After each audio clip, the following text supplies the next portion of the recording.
ਖਾਲਸਾ ਵਾਹਿਗੁਰੂ ਜੀ ਕੀ ਫਤਿਹ। ਲੜੀਵਾਰ ਜਵਾਬ ਵਿਚਾਰ ਸਰਵਨ ਕਰ ਰਹੇ ਹੋ।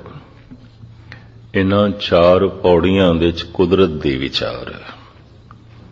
ਕਾਦਰ ਦੀ ਪਹਿਚਾਣ ਕੁਦਰਤ ਤੋਂ ਹੋਣੀ ਹੈ। ਕਰਤੇ ਕੁਦਰਤੀ ਮੁਸ਼ਤਾਕ।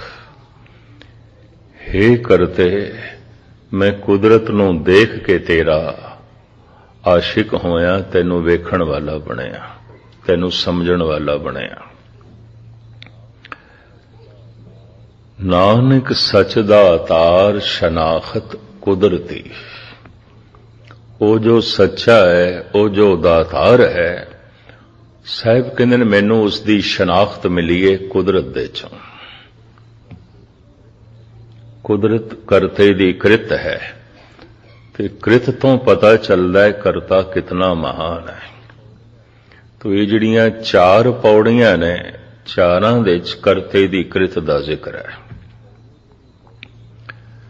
ਪਹਿਲੀ ਜਿਹੜੀ ਪੌੜੀ ਹੈ ਉਹਦੇ ਸਾਹਿਬ ਕਹਿੰਦੇ ਨੇ ਇੱਕ ਕਵਾਓ ਤੋਂ ਪਸਾਓ ਕਰਕੇ, ਸਾਰਾ ਪਸਾਰਾ ਕਰਕੇ ਉਸ ਕਾਦਰ ਨੇ ਕੁਦਰਤ ਦਾ ਇੱਕ ਖੇਲ ਰਚਾਇਆ ਹੈ। कृत इतनी महान है, इतनी वड्डी है कि करते के करने नहीं विचार। उन्हें जो कीता है, उसने जो बनाया है, वो सारी दी सारी विचार नहीं हो सकती, गणत विच नहीं आउंदा। उहदी सारी कृत गिणी नहीं जा सकती, नापी नहीं जा सकती, तोली नहीं जा सकती। तो इस कुदरत तो पता चलता है, इस कृत तो पता चलता है वो करता कितना महान है। धन गुरु नानक देव जी महाराज ते साफ कह रहे ने, करते कुदरती मुश्ताक। नानक सच दातार शनाखत कुदरती। हे सच्चे, हे दातार, मैं तेरी शनाख्त की थी कुदरत दे चों। वैसे कुदरत दा लंबा चौड़ा विस्तार आसा दीवार दे श्लोकां च गुरु नानक ने बड़ा कीता है। विस्माद नाद, विस्माद वेद, विस्माद जी, विस्माद वेद। इतने तरह दा नाद, इतने तरह दियां आवाजां, पंछियां दी आवाज, पशुआं दी आवाज, मनुखां दी आवाज, तरह तरह दी आवाज, बदलां दी गरजन, पवन दी शान शां शां, पानी दा कलकल, चारों पासे इतनियां आवाजां। साहिब कहते हैं मैं बिस्माद हो जाना। विस्माद वेद, इतनी तरह दी विद्या, इतनी तरह दा ज्ञान। शास्त्रकार 64 तरह दी विद्या मनदे ने। मूल रूप दे उन्हां नूं तकसीम करदे ने तीन हिस्सियां दे। पदार्थ दा ज्ञान, कला दा ज्ञान, परमात्मा दा ज्ञान। फिर इन्हां तीन तरह दे ज्ञान नूं 64 रूपां दे वंडदे ने। एक तरह दी कला ते है नहीं, और किसी एक कला दे भी पूरा निपुण होना बड़ा औखा है। जो मुसव्वर है, जो चित्रकार है, वो कोई चंगा कवि नहीं आंदा, और चंगे कवि कतई चंगे संगीतकार नहीं देखे गए, और चोटी दे संगीतकार कतई चोटी दे कवि नहीं आउंदे। जिंदगी सीमत है, समझ सीमत है, शक्ति सीमत है। कला ते कई तरह की, विद्या ते कई तरह की है। किसी एक पहलू दे ची मनुख निपुण हो सकता है। ब्रह्मंड ते बहुत वड्डा है, ये पिंड भी बहुत वड्डा है। इस वास्ते मैं देखदा हां एक एक अंग दे स्पेशलिस्ट पैदा हो रहे हैं। कोई आई स्पेशलिस्ट है, कोई ब्रेन स्पेशलिस्ट है, कोई हार्ट स्पेशलिस्ट है, कोई डेंटिस्ट है। एक एक अंग महान है। तो कोई आई स्पेशलिस्ट दावे नाल नहीं कह सकता अखां बारे जो कुछ मैं जानदा हां ये अखीरली गल है, उस तो अगे कोई जानकारी नहीं। एक अख भी इतनी महान है, अगर गहराई च जाओगे तो मनुख बिस्माद हो जाएगा। ਸਰੀਰ ਦੇ ਇਤਨੇ ਗਿਆਨੀ,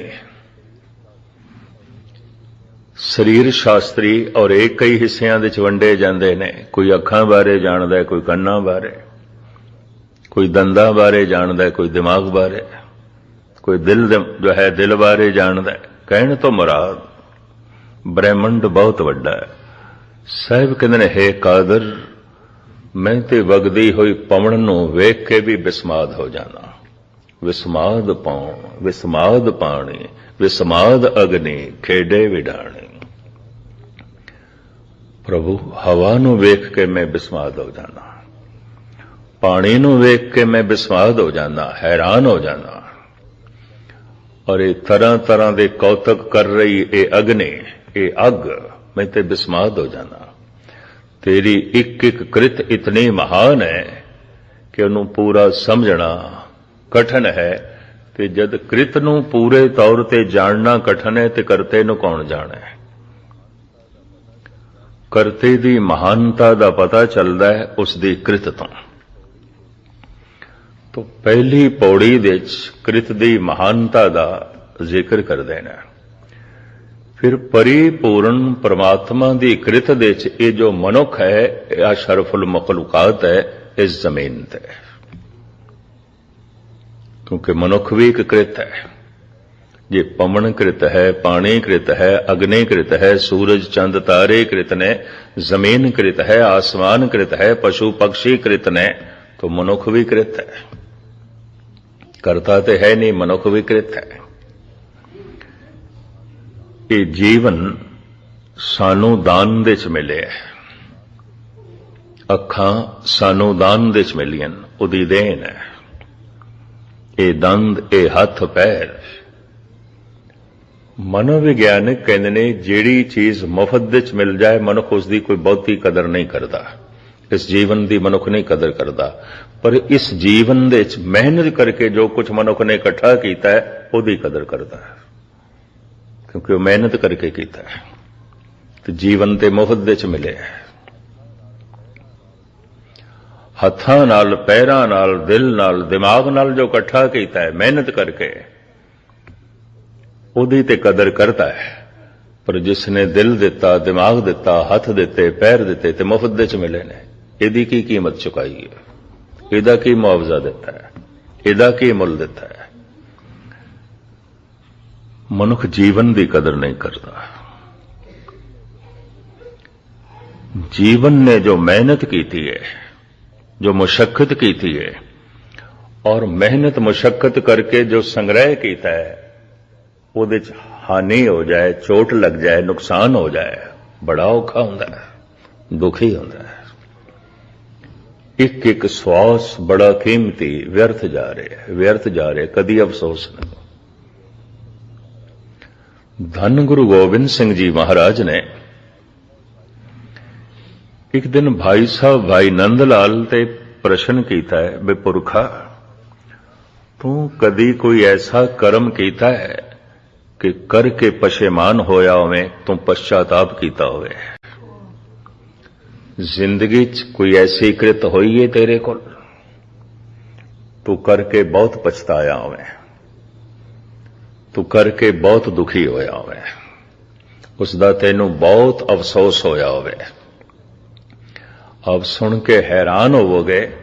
भाई साहब हाथ जोड़ के कहते ने, पातशाह ऐसी कृत मैथों रोज हो जाती है, बहुत आदत च हो जाती है, अद्धे तो ज्यादा दिन फिर मेरा पश्चाताप अफसोस दे च लंघदा है। भाई साहब भाई नंद लाल एक दफा तो सतगुरु भी हैरान हो गए हैं, तेथों ऐसी कोई कृत होंदी है और बहुत आदत च आउंदी है, और तू अफसोस भी करता है, की है ऐसा की है? भाई साहब जी का वाक मैं थोड़े सामने रखा। वाए बरनफ से के बेहुदा गुयस्त अल गयास अज गफलते मां अल गयास। ऐ मेरे पातशाह, जेड़ा दम प्रभु की याद तो बिना लंघ जाता है, उस गुजरे हुए दम का मैनू अफसोस बड़ा होंदा है। ਪਛਤਾਪ ਬੜਾ ਹੁੰਦਾ ਹੈ ਤੇ ਮੈਂ ਕਿਸੇ ਕੀਮਤ ਨਾਲ ਵੀ ਉਸ ਦਮ ਨੂੰ ਲਿਆ ਨਹੀਂ ਸਕਦਾ। ਉਹ ਵਿਅਰਥ ਚਲਾ ਜਾਂਦਾ ਹੈ, ਅਜਾਈਂ ਚਲਾ ਜਾਂਦਾ ਹੈ। ਦਮ ਤੇ ਮੁਫਤ ਦੇ ਚ ਮਿਲੇ ਨੇ, ਜੀਵਨ ਤੇ ਮੁਫਤ ਦੇ ਚ ਮਿਲੇ, ਹੱਥ ਪੈਰ ਤੇ ਮੁਫਤ ਦੇ ਚ ਮਿਲੇ ਨੇ, ਪਰ ਇਨ੍ਹਾਂ ਹੱਥਾਂ ਪੈਰਾਂ ਨੇ, ਇਨ੍ਹਾਂ ਦਮਾਂ ਨੇ, ਇਸ ਜੀਵਨ ਨੇ ਜੋ ਮਿਹਨਤ ਕਰਕੇ ਸੰਗ੍ਰਹਿ ਕੀਤਾ ਹੈ, ਮਨੁੱਖ ਉਸ ਦੀ ਕਦਰ ਕਰਦਾ ਹੈ। ਉਹਦੇ ਚ ਘਾਟ ਪੈ ਜਾਏ ਅਫਸੋਸ ਹੋ ਜਾਂਦਾ ਹੈ। ਦਮ ਰੋਜ਼ ਘਟਦੇ ਜਾ ਰਹੇ ਨੇ, ਕੋਈ ਅਫਸੋਸ ਨਹੀਂ। ਛਿਨ ਛਿਨ ਔਦ ਬਿਆਤ ਹੈ, ਫੂਟੇ ਘਟ ਜਾਉ ਪਾਣੇ। ਖੈਰ, ਮੁਖਤਸਰ ਮੈਂ ਅਰਜ਼ ਕਰਾਂ, ਕਰਤੇ ਦੀ ਕ੍ਰਿਤ ਦੇ ਵਿੱਚੋਂ ਮਨੁੱਖ ਅਸ਼ਰਫੁਲ ਮਖਲੂਕਾਤ ਹੈ, ਲੇਕਿਨ ਸਾਹਿਬ ਕਹਿੰਦੇ ਨੇ ਇਹ ਮਨੁੱਖ ਵੀ ਦੋ ਹਿੱਸਿਆਂ ਦੇ ਤਕਸੀਮ ਹੁੰਦੇ ਨੇ, ਚਾਨਣ ਪੱਖ ਦੇ ਚ, ਹਨੇਰੇ ਪੱਖ ਦੇ ਚ।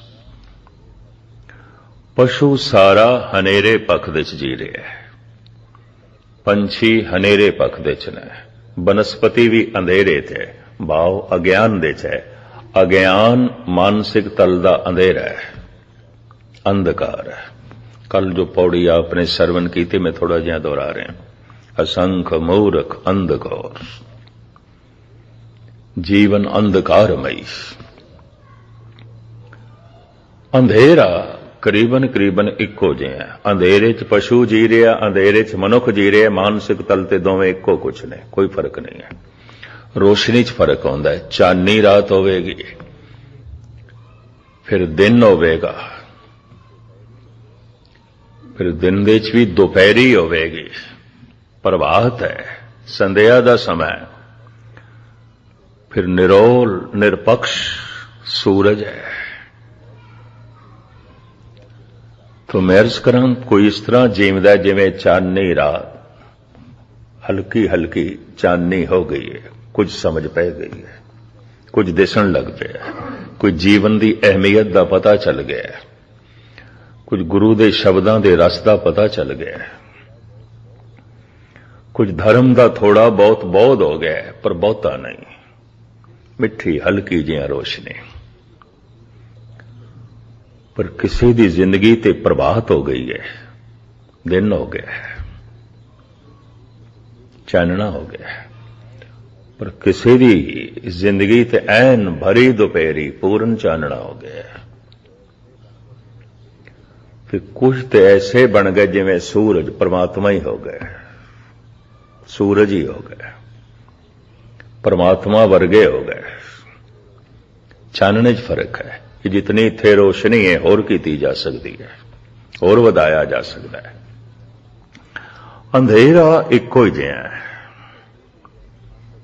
ਅੰਧਕਾਰ ਦੇ ਚ ਪਸ਼ੂ ਜੀ ਰਹੇ ਨੇ, ਅੰਧਕਾਰ ਦੇ ਚ ਬਨਸਪਤੀ ਜੀ ਰਹੀ ਹੈ, ਅੰਧਕਾਰ ਦੇ ਚ ਅਗਰ ਮਨੁੱਖ ਜੀ ਰਿਹਾ ਹੈ ਤਾਂ ਮਾਨਸਿਕ ਤਲ ਤੇ ਮਨੁੱਖ ਤੇ ਪਸ਼ੂਆਂ ਚ ਕੋਈ ਅੰਤਰਾ ਨਹੀਂ ਹੋਵੇਗਾ, ਕੋਈ ਅੰਤਰਾ ਨਹੀਂ ਹੋਵੇਗਾ। ਰੰਗ ਰੂਪ ਦਾ ਅੰਤਰਾ ਹੋਵੇਗਾ ਥੋੜਾ ਜਿਹਾ, ਰਹਿਣ ਸਹਿਣ ਦਾ ਅੰਤਰਾ ਹੋਵੇਗਾ, ਮਾਨਸਿਕ ਤਲ ਦਾ ਕੋਈ ਅੰਤਰਾ ਨਹੀਂ।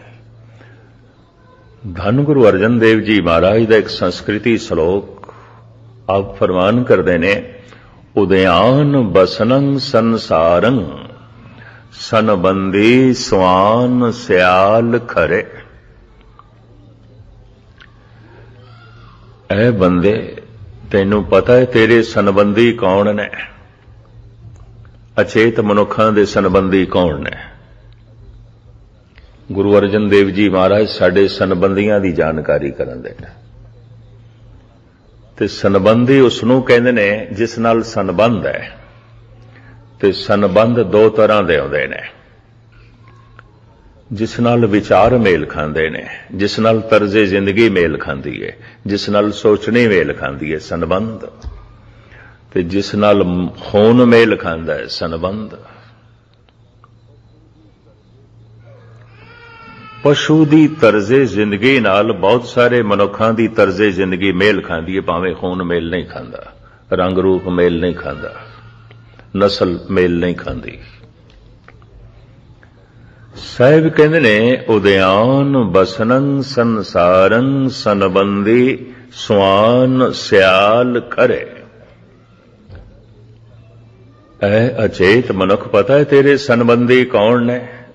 स्वान कुत्ते। गुस्ताखी माफ। शब्द है संस्कृति श्लोक महला पंजवां गुरु अर्जन देव जी। ना होंदे बोलते मेरे कोल कहण दी हिम्मत नहीं सी।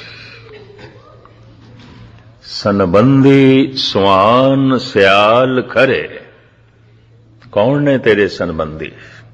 कुत्ते, सियाल, गिद्दड़, खरे, खोते, ਇਹ ਸੰਬੰਧੀ ਨੇ। ਤੇ ਜੇ ਅਸੀਂ ਕਹੀਏ ਹੈ ਗੁਰੂ ਅਰਜਨ ਦੇਵ ਜੀ ਤੇ ਸਾਡੀ ਤੋਹੀਨ ਹੈ, ਇਹ ਤੇ ਮਨੁੱਖਤਾ ਦੀ ਤੋਹੀਨ ਹੈ। ਮਨੁੱਖ ਅਸ਼ਰਫੁਲ ਮਖਲੂਕਾਤ, ਮਨੁੱਖ ਇਸ ਧਰਤੀ ਦਾ ਸਰਦਾਰ। ਚੰਗੇ ਭਲੇ ਨੇ ਸਾਡੇ ਸੰਬੰਧੀ। ਮੈਂ ਫਿਰ ਅਰਜ਼ ਕਰਾਂ, ਸੰਬੰਧੀ ਦੋ ਤਰ੍ਹਾਂ ਦੇ। ਇੱਕ ਤੇ ਜਿਨ੍ਹਾਂ ਨਾਲ ਖੂਨ ਮੇਲ ਖਾਂਦਾ ਹੈ, ਉਹ ਪ੍ਰਣਾਲੀਆਂ ਤਿੰਨ ਨੇ, ਨਾਨਕੇ, ਦਾਦਕੇ, ਸਹੁਰੇ। ਇਹ ਕੋਈ ਖਾਸ ਨਹੀਂ ਹੈ। ਇੱਕ ਉਹ ਜਿਨ੍ਹਾਂ ਨਾਲ ਵਿਚਾਰ ਮੇਲ ਖਾਂਦੇ ਨੇ, ਸੋਚਣੀ ਮੇਲ ਖਾਂਦੀ ਹੈ, ਤਰਜ਼ੇ ਜ਼ਿੰਦਗੀ ਮੇਲ ਖਾਂਦੀ ਹੈ। ਇੱਕ ਉਹ ਨੇ ਸੰਬੰਧੀ। ਇੱਕ ਨਾਲ ਮੇਰਾ ਸੁਭਾਅ ਮੇਲ ਖਾਂਦਾ ਹੈ, ਉਹ ਸੰਬੰਧੀ ਹੈ। ਇੱਕ ਨਾਲ ਮੇਰਾ ਖੂਨ ਮੇਲ ਖਾਂਦਾ ਹੈ, ਖੂਨ ਦਾ ਰਿਸ਼ਤਾ ਹੈ। ਸੁਭਾਅ ਤੇ ਨਹੀਂ ਮਿਲਦਾ,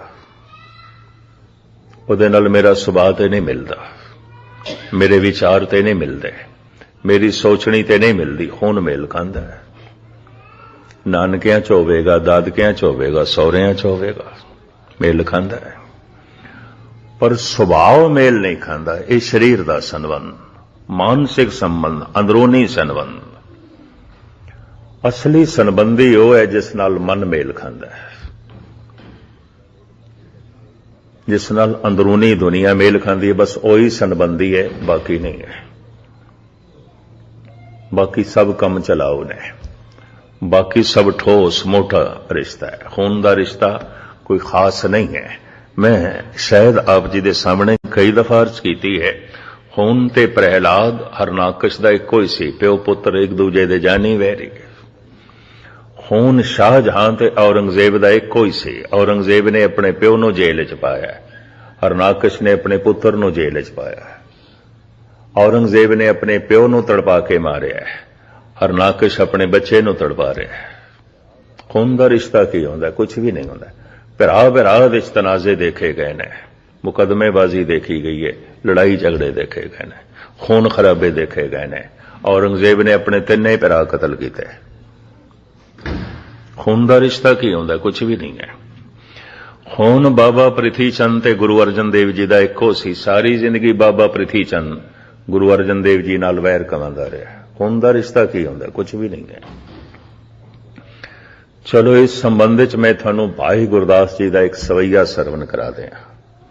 ਭਾਈ ਸਾਹਿਬ ਮੋਹਰ ਲਾ ਦਿੰਦੇ ਨੇ ਇਸ ਗੱਲ ਤੇ। ਭਾਈ ਸਾਹਿਬ ਭਾਈ ਗੁਰਦਾਸ ਜੀ। ਨਹੀਂ ਦਦਸਾਰ ਪਿਤਾ ਪਿਤਾਮਾ ਪਰ ਪਿਤਾਮਾ ਸਜਨ ਕੁਟੰਬ ਸੁਤ ਬਾਂਧਵ ਨਾ ਭਰਾਤਾ ਹੈ। ਦਾਦਕਿਆਂ ਦਾ ਰਿਸ਼ਤਾ, ਪਿਤਾ, ਪਿਤਾ ਦਾ ਪਿਤਾ, ਦਾਦਾ, ਦਾਦੇ ਦਾ ਪਿਤਾ, ਪਰਦਾਦਾ। ਫਿਰ ਇਸੇ ਤਰੀਕੇ ਨਾਲ ਪੁੱਤਰ ਹੋ ਗਏ, ਪੋਤਰੇ ਹੋ ਗਏ, ਭਤੀਜੇ ਹੋ ਗਏ, ਚਾਚੇ ਤਾਏ ਹੋ ਗਏ, ਸਭ ਦਾਦਕਿਆਂ ਦਾ ਰਿਸ਼ਤਾ ਗਿਣਿਆ ਜਾਂਦਾ ਹੈ। ਇਹ ਦਾਦਕਿਆਂ ਦੀ ਪ੍ਰਣਾਲੀ। ਨਹੀਂ ਦਦਸਾਰ ਪਿਤਾ ਪਿਤਾਮਾ ਪਰ ਪਿਤਾਮਾ ਸਜਨ ਕੁਟੰਬ ਸੁਤ ਬਾਂਧਵ ਨਾ ਭਰਾਤਾ ਹੈ।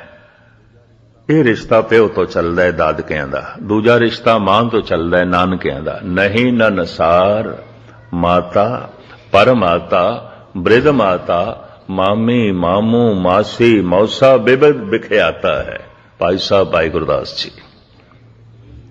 ਮਾਂ ਦੀ ਮਾਂ, ਨਾਨੀ, ਫਿਰ ਉਹਦੀ ਮਾਂ, ਪੜਨਾਨੀ, ਮਾਮੇ, ਮਾਮੀਆਂ, ਮਾਸੀਆਂ ਇਤਿਆਦਿਕ। ਇਹ ਜੋ ਅਨੇਕਾਂ ਤਰ੍ਹਾਂ ਦੇ ਨਾਨਕਿਆਂ ਦੇ ਰਿਸ਼ਤੇ ਕਹੇ ਜਾਂਦੇ ਨੇ, ਭਾਈ ਸਾਹਿਬ ਕਹਿੰਦੇ ਨੇ ਨਹੀਂ ਨਨਸਾਰ ਮਾਤਾ ਪਰਮਾਤਾ ਬ੍ਰਿਧ ਮਾਤਾ ਮਾਮੀ ਮਾਮੂ ਮਾਸੀ ਮੌਸਾ ਬਿਬਦ ਬਿਖਿਆਤਾ ਹੈ। ਨਹੀਂ ਸਸੁਰਾਰ ਪਤਨੀ ਤੋਂ ਇੱਕ ਰਿਸ਼ਤਾ ਚੱਲਦਾ ਹੈ, ਸਹੁਰਿਆਂ ਦਾ। ਪਤੀ ਤੋਂ ਇੱਕ ਰਿਸ਼ਤਾ ਚੱਲਦਾ ਹੈ, ਸਹੁਰਿਆਂ ਦਾ। ਨਹੀਂ ਸਸੁਰਾਰ सास सुसर सारो ओ सारी, नहीं बृतीसर जाचक ओ न दाता है, असन बसन धन धाम काहू में न देखियो, जैसे गुरसिख साध संगत को नाता है। भाई गुरदास जी कहते ने सिख ते गुरु दा जो रिश्ता है, सिख ते सतसंग दा जो रिश्ता है, मैं इस रिश्ते तो सारे रिश्ते कुर्बान करदा, सौहरियां दे, नानकियां दे, दादकियां दे। एक ही होंदे ने, कुछ भी नहीं ना। की होंदा खून दा रिश्ता? सुभाव ते मेल नहीं खांदा। की हो गया खून दा रिश्ता? विचार ते मेल नहीं खांदे, दिल ते कदी नेड़े गया ही नहीं उसदे। कोल भी बैठे आ तां भी दूरी, सुभाव नहीं मेल खांदा, विचार नहीं मेल खांदे। यकीन जानो कई दफा एक घर दे 10 मैंबर रह रहे ने, भावें एक घर दे च रह रहे ने, कई दफा इंज लगता जिवें 10 घरां च रह रहे ने। बड़ी दूरी है, बड़ी दूरी। सुभाव नहीं मेल खांदे, विचार नहीं मेल खांदे, अंदरूनी दुनिया ते जोड़ नहीं खांदी। धन गुरु नानक देव जी महाराज दियां ये 2 पौड़ियां, एक तबका मनुखां दा ओ जिन्हां दा परमात्मा नाल सुभाव मेल खांदा है। असंख जप, असंख भाव, चानण पक। ते परमात्मा नाल की खून दा रिश्ता? वो ते निराकार है, उहदा ते कोई आकार नहीं। सारे दा सारा आकार निराकार तो आउंदा है। तो जब निराकार तो आउंदा है तो उहदे कोल की खून, ते की खून दा रिश्ता परमात्मा नाल जोड़ोगे? गुरु निराकार, की शब्द नाल खून दा रिश्ता जोड़ोगे? परमात्मा नाल की खून दा रिश्ता जोड़ोगे? ਇਹ ਤੇ ਸੁਭਾਅ ਦਾ ਰਿਸ਼ਤਾ। ਜਿਸ ਦਿਨ ਮਨੁੱਖ ਦਾ ਸੁਭਾਅ ਪਰਮਾਤਮਾ ਵਰਗਾ ਹੋ ਜਾਂਦਾ ਹੈ, ਕਹਿੰਦੇ ਨੇ ਉਸੇ ਦਿਨ ਹੀ ਪਰਮਾਤਮਾ ਬਗਲ ਗਈ ਰਹਿੰਦਾ ਹੈ। ਕਬੀਰ ਨੇ ਸ਼ਰਤ ਲਾਈਏ, ਹਰ ਜਨ ਐਸਾ ਚਾਹੀਏ ਜੈਸਾ ਹਰਿ ਹੀ ਹੋਏ। ਹਰੀ ਦਾ ਭਗਤ ਐਸਾ ਚਾਹੀਦਾ जैसा कि हरि है, जैसा कि हरि स्वरूप जैसा नहीं, जैसा कि हरि स्वभाव जैसा। एवड ऊंचा होवे कोय तिस ऊंचे को जान। इतना ही ऊंचा कोई होवे जितना ऊंचा स्वभाव परमात्मा दा है। परमात्मा समदृष्ट है। अगर मनुख वितकरियां दे जी रहा है तो परमात्मा नाल कोई संबंध नहीं। परमात्मा प्रेम दा सागर है। अगर मनुख नफरत ते घिरणा च जी रहा है, कोई परमात्मा वर्गा सुभाव नहीं है। देखो परमात्मा दे च दया है और इहदे च कठोर है, तो कोई परमात्मा वाला इहदे कोल सुभाव नहीं है। परमात्मा निर्वैर है, ये ते वैर विरोध नाल भरिया होया है। सुभाव मेल नहीं खा रहा। सतसंग इस वास्ते, कथा कीर्तन इस वास्ते सुनना है। अमृत वेले उठ के वाहिगुरु वाहिगुरु इस वास्ते जपना है, साडा सुभाव परमात्मा वर्गा हो जाए। और जिसदा सुभाव परमात्मा वर्गा हो जाता है, वो परमात्मा वर्गा ही है। हर का भगत सो हर ही जिया। हरि दा भगत हरि जैसा ही है। हरि दा संत हरि जैसा ही है, सुभाव करके। धन गुरु अर्जन देव जी महाराज कहते ने बहुते मनुखां दा सुभाव पशुआं नाल मेल खांदा है। अंधेरे जी रहे ने, परमात्मा ते रोशनी है, चानना है। उदयान बसनंग संसारंग श्लोक संस्कृति मल्ला पंजवा। जिस दिन मैं पातशाह दे श्लोक पढ़े सन, बहुत पुरानी गल, ते इहदी ग्रामर में पढ़ी, व्याकरण में पढ़िया बाबा बलवंत सिंह तो हैरान होया। मैं क्या सतगुर मनुखता दी तौहीन नहीं कर रहे, ये बंदा ते अशरफुल मखलूकात है। मनुख ते धरती दा सरदार है, ते सतगुरु कह रहे ने दे सनबंदी कुत्ते ने, गिद्दड़ ने, खोते ने। मेरे सामने फिर उन्होंने 15-20 शब्द रखे गुरु ग्रंथ साहब तो। एक शब्द की गल करदा है, कबीर भी इस तरह कहते हैं, भाई गुरदास भी इस तरह कहते हैं, कलगीधर पिता भी इस तरह कहते हैं। फिर कहने लगे रामायण के करता तुलसी भी इस तरह ही कहते हैं। बहुते मनुखों के संबंधी पशु ने, तो जिन्हों के संबंधी पशु होणगे वो किथे मनुख होणगे, किस तरह उन्होंने मनुख आखोगे। ਸੰਬੰਧੀ ਪਸ਼ੂ ਨੇ, ਪਸ਼ੂਆਂ ਨਾਲ ਤਾਲਮੇਲ ਬੈਠਦਾ ਹੈ। ਪਸ਼ੂਆਂ ਨਾਲ ਸੰਬੰਧ ਹੈ ਸਰੂਪ ਕਰਕੇ ਨਹੀਂ, ਸੁਭਾਅ ਕਰਕੇ। ਸੁਭਾਅ ਕਰਕੇ। ਕੁੱਤੇ ਦਾ ਕੀ ਸੁਭਾਅ ਹੈ? ਕੁੱਤੇ ਨੂੰ ਕੁੱਤੇ ਨਾਲ ਹੀ ਨਫ਼ਰਤ ਹੈ, ਬਾਕੀ ਜਾਨਦਾਰਾਂ ਨਾਲ ਇਤਨੀ ਨਫ਼ਰਤ ਨਹੀਂ ਹੈ। ਕੁੱਤੇ ਨੂੰ ਕੁੱਤੇ ਨਾਲ ਨਫ਼ਰਤ ਹੈ, ਬੰਦੇ ਨੂੰ ਬੰਦੇ ਨਾਲ ਹੀ ਨਫ਼ਰਤ ਹੋਵੇ, ਕੂਕਰ ਸੁਭਾਅ ਹੈ, ਕੁੱਤਾ ਸੁਭਾਅ ਹੈ, ਗੁਸਤਾਖੀ ਮਾਫ।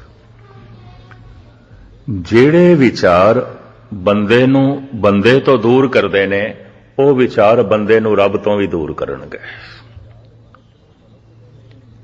ਜਿਹੜੇ ਵਿਚਾਰ ਮਨੁੱਖ ਨੂੰ ਮਨੁੱਖ ਦੇ ਨੇੜੇ ਨਹੀਂ ਲਿਆ ਰਹੇ, ਉਹ ਵਿਚਾਰ ਮਨੁੱਖ ਨੂੰ ਪਰਮਾਤਮਾ ਦੇ ਨੇੜੇ ਵੀ ਨਹੀਂ ਲਿਆਣਗੇ। ਮਜ਼ਹਬ ਦੀ ਦੀਵਾਰ, ਜ਼ਾਤ ਪਾਤ ਦੀ ਦੀਵਾਰ, ਮੁਲਕ ਦੀ ਦੀਵਾਰ, ਭਾਸ਼ਾ ਦੀ ਦੀਵਾਰ, ਇਤਨੀਆਂ ਦੀਵਾਰਾਂ ਨੇ, ਬੰਦੇ ਦਾ ਬੰਦੇ ਨਾਲ ਮਿਲਣਾ ਹੀ ਬੜਾ ਔਖਾ ਹੈ, ਕਠਿਨ ਹੋਇਆ ਪਿਆ। ਸੰਤ ਉਸ ਨੂੰ ਕਹਿੰਦੇ ਨੇ ਜੋ ਇਹ ਸਾਰੀਆਂ ਦੀਵਾਰਾਂ ਗਿਰਾ ਦਿੰਦਾ ਹੈ, ਨਿਰਪੱਖ ਹੋ ਜਾਂਦਾ ਹੈ, ਸਮਦ੍ਰਿਸ਼ਟ ਹੋ ਜਾਂਦਾ ਹੈ। ਕੁੱਤਾ ਕੁੱਤੇ ਨੂੰ ਪਸੰਦ ਨਹੀਂ ਕਰਦਾ। ਹਾਲਾਂਕਿ ਹੈਰਾਨਗੀ ਦੀ ਗੱਲ ਹੈ, ਉਹ ਸਵੈਮ ਕੁੱਤਾ ਹੈ। ਮਨੁੱਖ ਨੂੰ ਮਨੁੱਖ ਹੀ ਨਾ ਚੰਗੇ ਲੱਗਣ, ਮਨੁੱਖ ਮਨੁੱਖਤਾ ਦੇ ਪ੍ਰਤੀ ਘਿਰਣਾ ਨਾਲ ਭਰਿਆ ਹੋਵੇ, ਕਿਉਂਕਿ ਜ਼ਾਤ ਨਹੀਂ ਮੇਲ ਖਾਂਦੀ, ਮਜ਼ਹਬ ਮੇਲ ਨਹੀਂ ਖਾਂਦਾ, ਮੁਲਕ ਨਹੀਂ ਮੇਲ ਖਾਂਦਾ, ਭਾਸ਼ਾ ਨਹੀਂ ਮੇਲ ਖਾਂਦੀ। ਕਦੀ ਬਗੌਰ ਮੁਤਾਲਾ ਕਰਕੇ ਵੇਖੋਗੇ, ਮਨੁੱਖਾਂ ਦੇ ਤਲ ਤੇ ਨਫ਼ਰਤ ਨਾਲ ਭਰਿਆ ਹੋਇਆ ਹੈ, ਮਨੁੱਖ ਮਨੁੱਖਾਂ ਦੇ ਤਲ ਤੇ ਘਿਰਣਾ ਨਾਲ ਭਰਿਆ ਹੋਇਆ ਹੈ, ਮਨੁੱਖ ਮਨੁੱਖਾਂ ਦੇ ਤਲ ਤੇ ਵੈਰ ਨਾਲ ਭਰਿਆ ਹੈ, ਭਾਵੇਂ ਪ੍ਰਗਟ ਕਰੇ ਭਾਵੇਂ ਨਾ ਕਰੇ। ਇਹ ਕੂਕਰ ਬਿਰਤੀ ਹੈ। ਉਦਿਆਨ ਬਸਨੰ ਸੰਸਾਰਨ ਸੰਬੰਧੀ ਸੁਆਨ ਸਿਆਲ। ਗਿੱਦੜ ਹਰ ਵਕਤ ਡਰਿਆ ਡਰਿਆ ਰਹਿੰਦਾ ਹੈ, ਹਰ ਵਕਤ ਭੈ, ਹਰ ਵਕਤ ਚਿੰਤਾ। ਮੈਂ ਉਸ ਦਿਨ ਅਰਜ਼ ਕੀਤੀ ਸੀ, ਠੀਕ ਹੈ ਰਾਗੀ ਸਿੰਘ ਪੜ੍ਹਦੇ ਨੇ, ਕਿਸੇ ਘਰ ਮ੍ਰਿਤਕ ਕੋਈ ਹੋ ਜਾਏ, ਇਹ ਤੇ ਹੋਣਹਾਰ ਹੈ, ਪਰ ਸ਼ਬਦ ਪੜ੍ਹਦੇ ਨੇ, ਚਿੰਤਾ ਤਾਂ ਕੀ ਕੀਜੀਏ ਜੋ ਅਨਹੋਣੀ ਹੋਏ। ਤੇ ਮਾਹੌਲ ਦੇ ਇਸ ਦੇ ਅਰਥ ਇੰਜ ਪੈਦਾ ਹੁੰਦੇ ਨੇ ਵੀ ਅਨਹੋਣੀ ਹੋ ਗਈ ਇਹ ਗੱਲ। ਕੌਣ ਦੱਸੇ ਅਨਹੋਣੀ ਥੋੜੀ ਹੋਈ ਹੈ, ਹੋਣੀ ਹੋਈ ਹੈ, ਅਨਹੋਣੀ ਨਹੀਂ ਹੋਈ। ਗੁਰੂ ਤੇਗ ਬਹਾਦਰ ਸਾਹਿਬ ਕਹਿੰਦੇ ਨਾ, ਅਨਹੋਣੀ ਤੇ ਹੁੰਦੀ ਨਹੀਂ, ਫਿਰ ਚਿੰਤਾ ਕਿਉਂ ਕਰਦਾ ਹੈ? ਜੋ ਕੁਝ ਵੀ ਹੋ ਗਿਆ ਇਹ ਤੇ ਹੋਣਾ ਹੈ, ਤੂੰ ਬੁੱਢਾ ਹੋ ਗਿਆ ਤੇ ਹੋਣਾ ਸੀ, ਕਿਧਰੇ ਘਾਟਾ ਪੈ ਗਿਆ ਤੇ ਪੈਣਾ ਹੀ ਸੀ, ਕੋਈ ਚੋਟ ਲੱਗੀ ਹੈ ਲੱਗਣੀ ਸੀ, ਇੱਜ਼ਤ ਮਿਲਣੀ ਹੈ ਮਿਲਣੀ ਸੀ।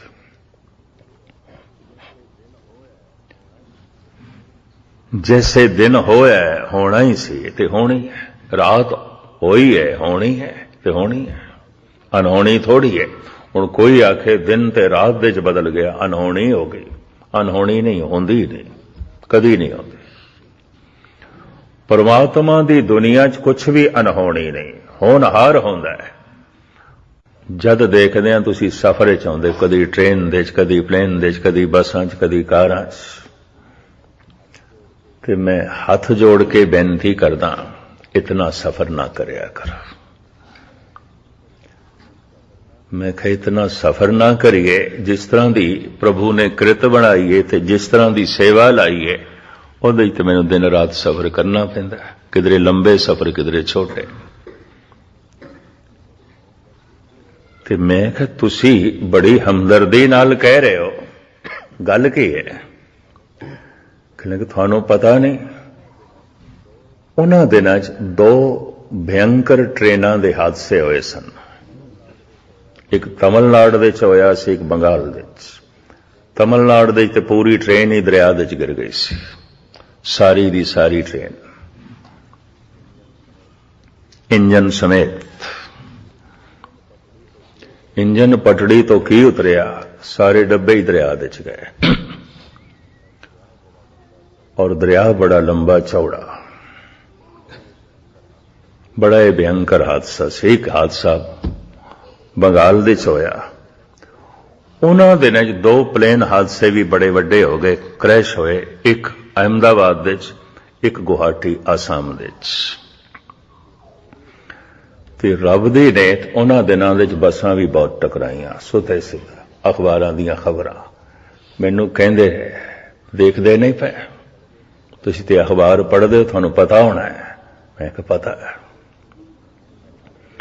तो हुण मैं हाथ जोड़ के बेनती करना इतना सफर ना करियो मैं कहा मित्रा गल सुन 99% बंदे घर दे च मरदे ने किधर 1% मरदे होणगे प्लेन दे ट्रेन दे च बसां च 99% घर दे च मरदे ने फिर तू मैनू कहेगा मस्कीन जी घर नहीं जाना चाहिए क्योंकि घर ते बंदा मर जाता है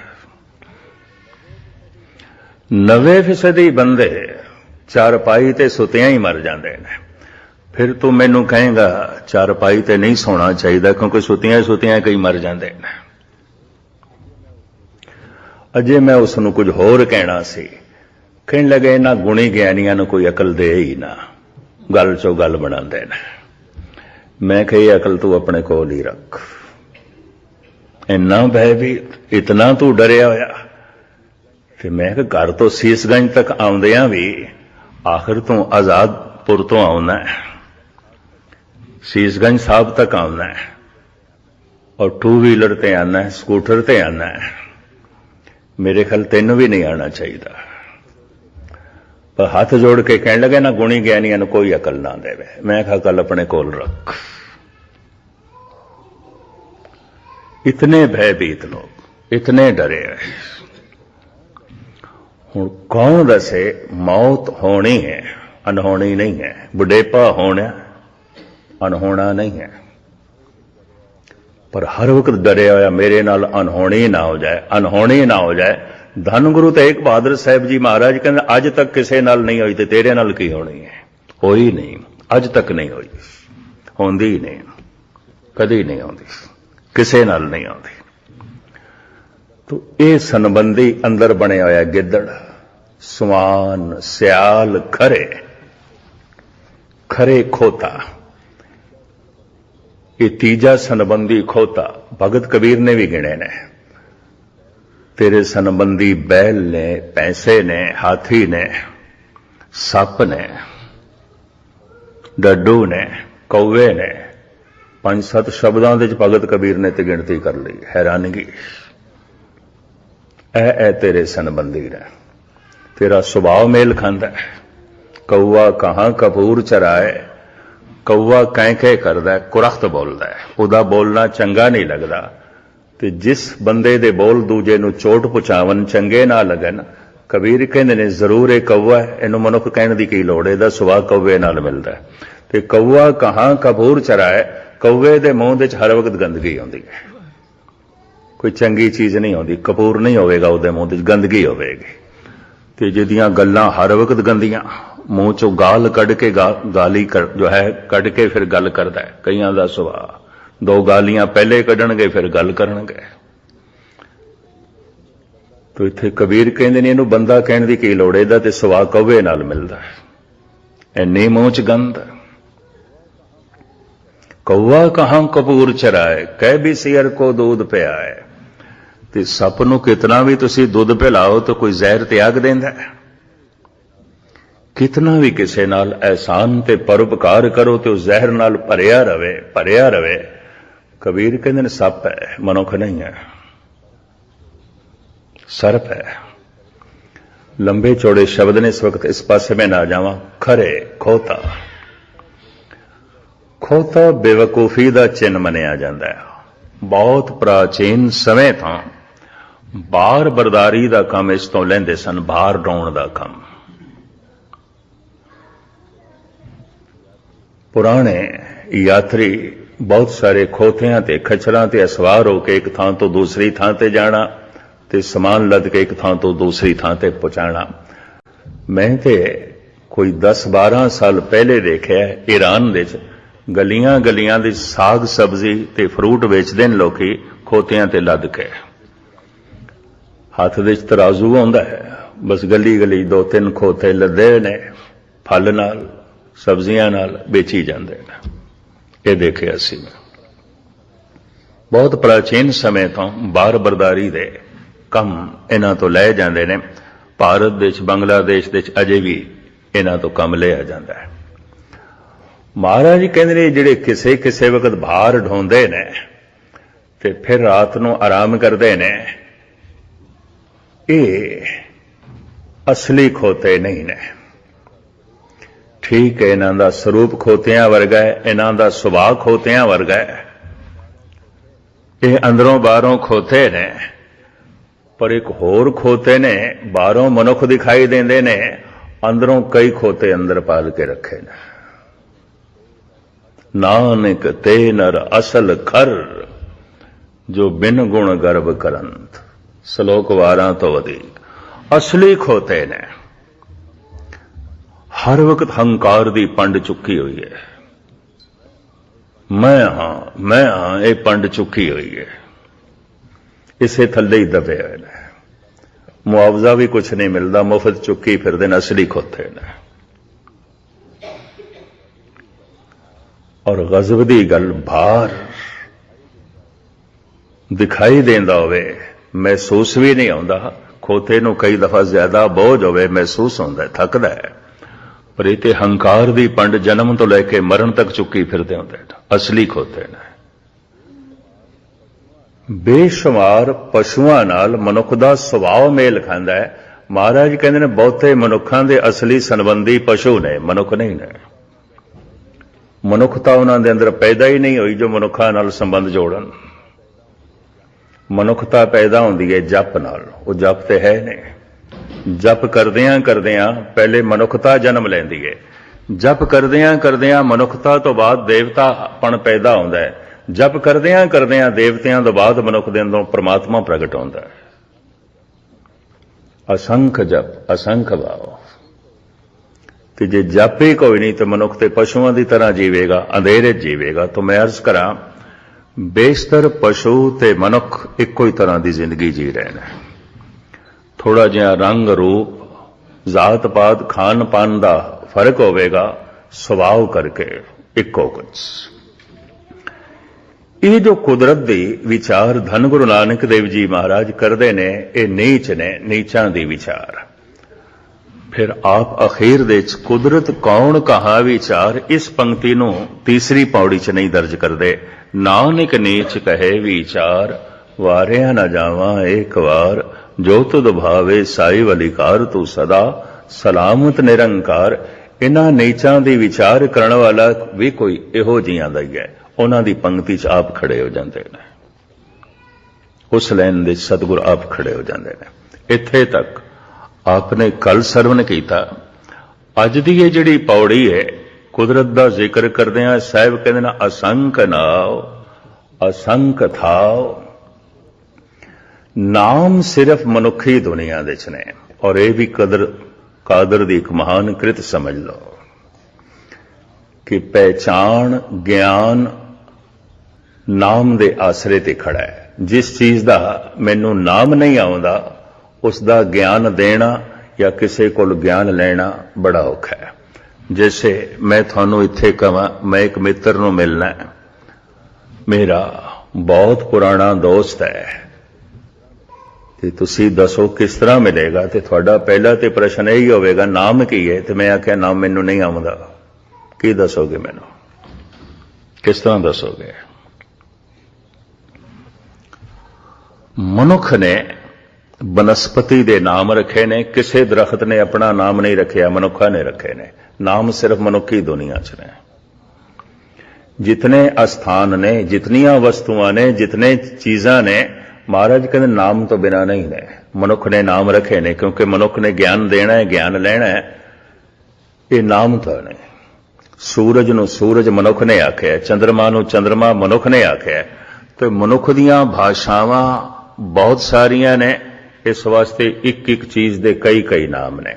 ਸੂਰਜ ਨੂੰ ਸੂਰਜ ਕਹਿੰਦੇ ਨੇ, ਰਵੀ ਕਹਿੰਦੇ ਨੇ, ਭਾਨ ਕਹਿੰਦੇ ਨੇ, ਖੁਰਸ਼ੀਦ ਕਹਿੰਦੇ ਨੇ, ਆਫਤਾਬ ਕਹਿੰਦੇ ਨੇ, ਸਨ ਕਹਿੰਦੇ ਨੇ। ਕੋਈ ਇੱਕ ਨਾਮ ਹੈ? ਵਸਤੂ ਤੇ ਇੱਕ ਹੈ, ਨਾਮ ਇੱਕ ਨਹੀਂ ਹੈ। ਅਨੇਕਾਂ ਨਾਮ ਨੇ। ਇੱਕ ਇੱਕ ਫਲ ਦੇ ਮੈਂ ਭਾਰਤ ਦੇ ਵਿੱਚ ਇੱਕੋ ਹੀ ਮੁਲਕ ਦੇ ਵਿੱਚ ਦੇਖਿਆ, ਅਨੇਕਾਂ ਨਾਮ। ਪੇਰੂ ਕਹਿੰਦੇ ਨੇ ਅਮਰੂਦ ਨੂੰ ਮਹਾਰਾਸ਼ਟਰ ਦੇ ਵਿੱਚ, जामफल कहते ने गुजरात दे पर यूपी च उन्होंने अमरूद कह देंगे ने, फल एको ही है। हैरान हो जाना, उत्थे पेरू कहते हैं। फिर थोड़ा जिहा गुजरात वाले पासे आ जाओ, फिर जामफल कहते हैं। यूपी मध्य भारत बाकी इलाके च अमरूद कहते हैं। फल इको, भाषा दे बदलदे आ फुल्लां दे नाम बदलते ने, फलों के नाम बदलते ने, वस्तुओं के नाम बदलते ने, सूरज चंद तारियां दे नाम बदलते ने, पर नाम मनुख ने रखे ने। बनस्पति दे नाम, पशुओं के नाम, पंछियों के नाम, सूरज चंद तारियां दे नाम, बीमारियां दे नाम, दवाइयां दे नाम, मुल्कां दे नाम, शहरां दे नाम, गलियां दे नाम, पिंडां दे नाम, सब कुछ दे नाम रखण तो बाद मनुख ने फिर मनुखां दे नाम रखे ने, क्योंकि मनुख की पहचान भी नाम तो बिना नहीं हो सकती। नाम लैके कोई चीज पैदा नहीं होती, ते नाम लैके ऐसी भी नहीं पैदा होए, बाद च रखिया जाता। मनुख की कृत है, क्योंकि नाम तो बिना पहचान नहीं होती, नाम तो बिना ज्ञान लेना देना बड़ा औखा होता है। ते जद बंदे ने बंदियां दे नाम रख ले, तो फिर बंदे नूं ख्याल आया इस सारी कुदरत दे ते मैं नाम रख दिते, जो जो सामने आई समझ दे च आई कि कुदरत नूं बनाण वाला जिहड़ा करता है, कादर है, उहदा नाम ते मैं रखिया नहीं, तो फिर उस दे नाम रखे गए। रमिया होया वेख के कह दिता गया राम है, निर्लेप वेख के कह दिता गया कृष्ण है। परमात्मा दे नाम ही बाद विच मनुखां नूं जो है दिते गए ने। आश्चर्य वेख के, बिस्माद वेख के, अंधकार नूं दूर करन वाला देख के, ज्ञान दा सोमा देख के गुरु नानक दे कंठ तो निकलिया वाहिगुरू। मुहम्मद साहब दे कंठ तो निकलिया अल्लाह। बहुत सारे नामां दा जिक्र कलगीधर पिता ने सिर्फ इको ही शब्द विच कर दिता है, प्रभु जू तो कै लाज हमारी। हुण अगलियां मैं पंक्तियां पढ़दा जाना, ये सब नाम ने। नीलकंठ नर हर नारायण, नील बसन बनवारी, परम पुरख परमेश्वर स्वामी, पावन पवन आरी, माधव महाजोत मद मर्दन मान, मुकंद मुरारी। एक कोई शब्द दे चितने नाम परमात्मा दे। और धन गुरु नानक देव जी महाराज कहते हैं बलहारी जाओ जेते तेरे नाम है। ए प्रभु जितने भी तेरे नाम ने असी सदके जाने हैं, कुर्बान जाने हैं। एक फल दे अगर 100 नाम ने तो कोई झगड़ा नहीं है। कोई गुजराती आके महाराष्ट्रियन नाल नहीं लड़ते, तुसी पेरू क्यों कहते हो, जाम फल आखो। तो कोई मराठे यूपी दे आके नहीं लड़ते, तुसी अमरूद क्यों कहते हो, पेरू आखो। ये झगड़ा नहीं है। कोई ईरानी आके झगड़ा नहीं करते, तुसी सूरज क्यों कहते हो, भान क्यों कहते हो, रवि क्यों कहते हो, खुर्शीद आखो। वो झगड़ा नहीं करते, क्योंकि ईरानी भाषा इतने खुर्शीद है, आफताब है। चंद्रमा नूं महाताब कहते हैं, महताब, चंद्रमा महताब। वो झगड़ा नहीं करती, तुसी चंद्रमा क्यों कहते हो, तुसी ससी क्यों कहते हो। संस्कृत दे ससी कहते हैं चंद्रमा नूं, इनू महताब आखो। कोई झगड़ा नहीं, मुंह ना आखो, कोई झगड़ा नहीं।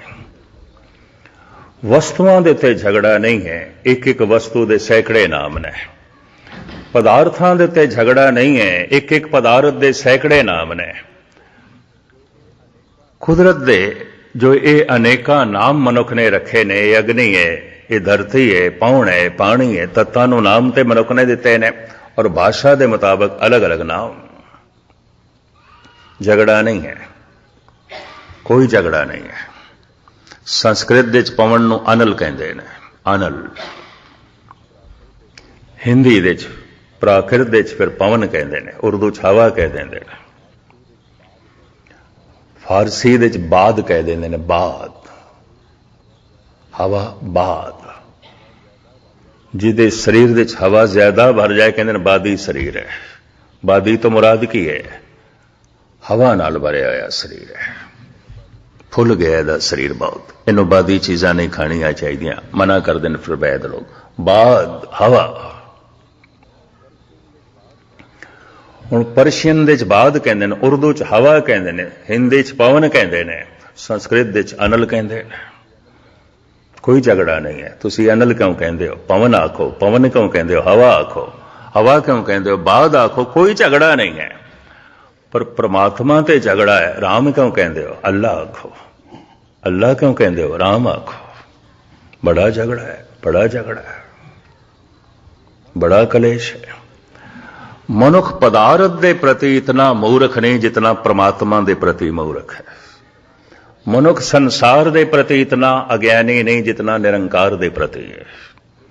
ज्ञानी होवेगा थोड़ी जिहा कृत के प्रति, संसार के प्रति, निरंकार के प्रति ते बिल्कुल अज्ञान है। नामां दे झगड़े, विचारां दे झगड़े। धन गुरु नानक देव जी महाराज इस झगड़े नूं खत्म कर देन। बलहारी जाओ जेते तेरे नाम। असी सदके जाने जितने भी तेरे नाम ने। कोई राम कह रहा है ठीक, कोई अल्लाह कह रहा है ठीक, कोई मधुसूदन कह रहा है ठीक, कोई नारायण कह रहा है ठीक। बकायदा सैंसर नामा है गुरु ग्रंथ साहब दे ਜਿਹਦੇ ਚ ਹਜ਼ਾਰਾਂ ਨਾਮਾਂ ਦਾ ਜ਼ਿਕਰ ਗੁਰੂ ਅਰਜਨ ਦੇਵ ਜੀ ਮਹਾਰਾਜ ਕਰਦੇ ਨੇ। ਭਾਰਤ ਵਿੱਚ ਇੱਕ ਰਿਸ਼ੀ ਹੋਇਆ ਸ਼ੇਸ਼ਨਾਗ। ਸ਼ੇਸ਼ਨਾਗ ਸੱਪ ਨਹੀਂ ਸੀ, ਚੱਕਰ ਚ ਨਾ ਪੈਣਾ, ਇੱਕ ਮਨੁੱਖ ਦਾ ਨਾਂ ਸੀ, ਉਸ ਰਿਸ਼ੀ ਦਾ ਨਾਂ ਸੀ। ਉਹਦੇ ਬਾਰੇ ਇਹ ਕਹਾਵਤ ਹੈ, ਉਹਦੀਆਂ ਹਜ਼ਾਰਾਂ ਜ਼ਬਾਨਾਂ ਸਨ ਤੇ ਹਜ਼ਾਰਾਂ ਜ਼ਬਾਨਾਂ ਨਾਲ ਵੱਖ-ਵੱਖ ਨਾਮ ਜਪਦਾ ਸੀ। ਨਹੀਂ, ਉਹ ਹਰ ਰੋਜ਼ ਨਵਾਂ ਨਾਮ ਕੱਢਦਾ ਸੀ ਪ੍ਰਮਾਤਮਾ ਦਾ। ਅੱਜ ਜਿਹੜਾ ਨਾਮ ਜਪਿਆ ਕੱਲ ਨਹੀਂ, ਕੱਲ ਦੂਸਰਾ ਜਪਦਾ ਸੀ, ਪਰਸੋਂ ਤੀਸਰਾ। ਖੁਦ ਨਾਮ ਕੱਢਦਾ ਸੀ ਤੇ ਜਪਦਾ ਸੀ। ਹਜ਼ਾਰਾਂ ਨਾਮ ਉਸਨੇ ਦਿੱਤੇ। ਕਈ ਦਫਾ ਇੱਕ ਇੱਕ ਦਿਨ ਦੇ ਚ ਵੀ 3-3 4-4 ਨਾਮ ਬਦਲਣਾ ਹੈ। ਅਭਿਆਸ ਦਾ ਢੰਗ ਗੋਰਖ ਵੀ ਬਦਲਦਾ ਰਿਹਾ। ਅੱਜ ਜਿਸ ਢੰਗ ਨਾਲ ਉਸਨੇ ਅਭਿਆਸ ਕੀਤਾ ਜਾਂ ਕਰਾਇਆ ਹੈ, ਕੱਲ ਦੂਸਰੇ ਢੰਗ ਨਾਲ ਕਰਾ ਰਿਹਾ, परसों तीसरे ढंग नाल करा रहा है, चौथे दिन चौथे ढंग नाल करा रहा है। उहदे चेले भी तंग आ गए, उन्हां दे मूंहों निकल गया नेरा ही गोरख दिंदा है, छड्डो। ते हुण जिहड़ी गल समझ च ना आवे, बंदा बहुत खज्जल खुआर हो जाए, भारत दे च कहंदे नेरा ही गोरख दिंदा है। क्यों? गोरख सवेरे जो अज जिस ढंग नाल जप तप कर रहे हैं, शामी किसी होर ढंग नाल, कल किसी होर ढंग नाल, परसों किसी होर ढंग नाल साधना बदल देंदा सी। एक गल पर चलत हो गई, ये गोरख तो किसी एक थां ते टिकदा ही नहीं, साधना ही रोज बदल देंदा है, गोरख दिंदा है। शेषनाग नाम रोज बदल देंदा सी। कहंदा सी नवीनता बनी रहिंदी है, सुचेत रहना, मैं सावधान रहना। नवें तो नवां नाम कढ़दा गया। ये हजारां शब्द गुरु ग्रंथ साहब दे इसे वास्ते ने। अज रागी सिंह ने जो शब्द गाए ने, कल होर गान, परसों होर गान, परले रोज होर गान, गाई जान। इतना अथाह खजाना। कोई शब्द ते उस अवस्था तक ले जाएगा जिथे बोल कोई नहीं, सुन दे च ले जाएगा, परमात्मा नाल जोड़ देगा। इस वास्ते ने, इस वास्ते शब्दां दे खजाना है, इतना वड्डा भंडार है।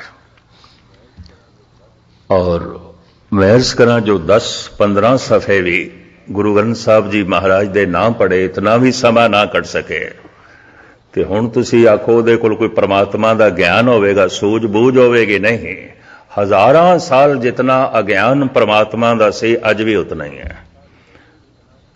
हजारां साल पहले जितना पदार्थां दा अज्ञान सी, अज उतना नहीं। अज पदार्थां दे संबंध च बंदा बड़ा ज्ञानी हो गया है, परमात्मा के संबंध ते अज्ञानी दा ज्ञानी है, ना समझदा ना समझ। तो खैर मुख्तसर में अर्ज करा, साहिब कहते ने असंख नाओ असंख थाओ, नहीं गिने जा सकते थां टिकाणे वस्तुआं, इस वास्ते अनंत नाम ने। असंख नाओ असंख थाओ, आगम अगम असंख लो। साहिब कहते जिहदी गिणती नहीं हो सकती, जिन्हों सोचिया नहीं जा सकता, जिन्हों विचार विच नहीं लिया जा सकता, जिन्हों पूरा याद भी नहीं किया जा सकता, इतना है, अगम है। पर जो कुछ भी है सब दे नाम ने, ਸਮਝਣ ਸਮਝਾਉਣ ਵਾਸਤੇ ਇਹ ਨਾਮ ਮਨੁੱਖ ਨੇ ਘੜੇ ਨੇ। ਮਨੁੱਖੀ ਦੁਨੀਆ ਦੇ ਇਹ ਘੜੇ ਹੋਏ ਨਾਮ, ਜਿੱਥੇ ਜਿੱਥੇ ਜੀਵਨ ਚੇਤਨਾ ਥੋੜੀ ਜਿਹਾ ਸੁਚੇਤ ਹੋਈ ਹੈ, ਉਹਨੇ ਵਸਤੂਆਂ ਨੂੰ ਨਾਮ ਦਿੱਤੇ ਨੇ, ਹਰ ਚੀਜ਼ ਨੂੰ ਨਾਮ ਦਿੱਤੇ ਨੇ। ਨਵੇਂ ਤੋਂ ਨਵੇਂ ਨਾਮ ਰੋਜ਼ ਸਾਇੰਟਿਸਟ ਲੋਕ ਘੜੀ ਜਾਂਦੇ ਨੇ, ਕਿਉਂਕਿ ਜਦ ਕੋਈ ਨਵੀਂ ਚੀਜ਼ ਬਣਾਉਂਦੇ ਨੇ, ਇਜਾਜ਼ ਕਰਦੇ ਨੇ, ਉਹਨੂੰ ਨਾਮ ਦੇਣਾ ਪੈਂਦਾ। ਤੇ ਸੰਤ ਦੇ ਅੰਦਰ ਅਭਿਆਸ ਕਰਦਿਆਂ ਜਦ ਵੀ ਕੋਈ ਨਵਾਂ ਅਨੁਭਵ ਪੈਦਾ ਹੁੰਦਾ ਸੀ, ਉਸ ਅਨੁਭਵ ਨੂੰ ਨਵਾਂ ਨਾਮ ਦਿੰਦਾ ਸੀ। ਉਸੇ ਅਨੁਭਵ ਨੂੰ ਕਹਿੰਦਾ ਸੀ ਇਹ ਸੰਤੋਖ ਹੈ, ਉਸੇ ਅਨੁਭਵ ਨੂੰ ਕਹਿੰਦਾ ਸੀ ਇਹ ਨਿਰਵੈਰ ਅਵਸਥਾ ਹੈ, ਉਸੇ ਅਨੁਭਵ ਨੂੰ ਕਹਿੰਦਾ ਸੀ ਇਹ ਸਮਦ੍ਰਿਸ਼ਟੀ ਹੈ, ਉਸੇ ਅਨੁਭਵ ਨੂੰ ਕਿਹਾ। ਤੇ ਸਾਰੇ ਨਾਮ ਧਾਰਮਿਕ ਨੇ, ਇਹ ਉਹਨਾਂ ਪੁਰਸ਼ਾਂ ਨੇ ਦਿੱਤੇ ਨੇ ਜਿਨ੍ਹਾਂ ਦੇ ਅੰਦਰ ਐਸਾ ਅਨੁਭਵ ਹੁੰਦਾ ਰਿਹਾ। ਅੱਜ ਵੀ ਅਸੀਂ ਦੇਖਦੇ ਹਾਂ ਧਾਰਮਿਕ ਦੁਨੀਆ ਵਿੱਚ ਜਿਹੜੇ ਘੜੇ ਹੋਏ ਨਾਮ ਨੇ, ਇਹਨਾਂ ਦੇ ਵਾਅਦੇ ਹੁੰਦੇ ਰਹਿੰਦੇ ਨੇ, ਜੈਸੇ ਸਾਇੰਸ ਦੀ ਦੁਨੀਆ ਵਿੱਚ ਵਾਅਦੇ ਹੁੰਦੇ ਰਹਿੰਦੇ ਨੇ। ਤੋ ਸਾਹਿਬ ਕਹਿੰਦੇ ਨੇ ਅਨੰਤ ਨੇ ਪਦਾਰਥ, ਇਸ ਵਾਸਤੇ ਅਨੰਤ ਨੇ ਨਾਮ। ਅਗਮ ਅਗਮ ਅਸੰਖ ਲੋ, ਅਸੰਖ ਕਹੇ ਸਿਰ ਭਾਰ ਹੋਏ। ਪਰ ਅਸੰਖ ਕਹਿ ਦੇ ਇੱਕ ਹਿੰਦਸਾ ਹੈ, 100 ਅਰਬ ਨੇ। ਮਹਾਰਾਜ ਕਹਿੰਦੇ ਇਸ ਤਰ੍ਹਾਂ ਤੇ ਸਿਰ ਤੇ ਬੋਝ ਪੈ ਜਾਏਗਾ। ਭਾਵ ਇਹ ਤੇ ਗੁਨਾਹ ਹੈ, ਭਾਵ ਅਨੰਤ ਹੈ, ਬੇਸ਼ੁਮਾਰ ਹੈ, ਗਿਣਤੀ ਨਹੀਂ ਹੋ ਸਕਦੀ। ਅਗਾਂਹ ਚੱਲ ਕੇ ਇਸ ਪੌੜੀ ਦੇ ਥੋੜਾ ਜਿਹਾ ਖਿਆਲ ਸਤਿਗੁਰ ਅੱਗੇ ਬਦਲਦੇ ਨੇ। ਮੈਂ ਖੁਲਾਸਾ ਕੱਲ ਕਰਾਂਗਾ, ਕਿਉਂਕਿ ਕਾਫੀ ਸਮਾਂ ਹੋ ਗਿਆ, ਤੁਹਾਨੂੰ ਲੇਟ ਨਾ ਕਰੀਏ। ਇਸ ਪੌੜੀ ਨੂੰ ਕੱਲ ਸਮਾਪਤ ਕਰਾਂਗੇ, ਜਾਂ ਇੰਝ ਕਹਿ ਲਿਓ ਕੱਲ ਦਾਸ ਦਾ ਸਮਾਂ ਸਮਾਪਤ, ਵਾਪਸ ਜਾਣਾ ਹੈ। ਜੀ ਕਾ ਖਾਲਸਾ, ਵਾਹਿਗੁਰੂ ਜੀ ਕੀ ਫਤਿਹ। ज्ञान दा सागर, ज्ञान दा सागर, ज्ञान दा सागर, ज्ञान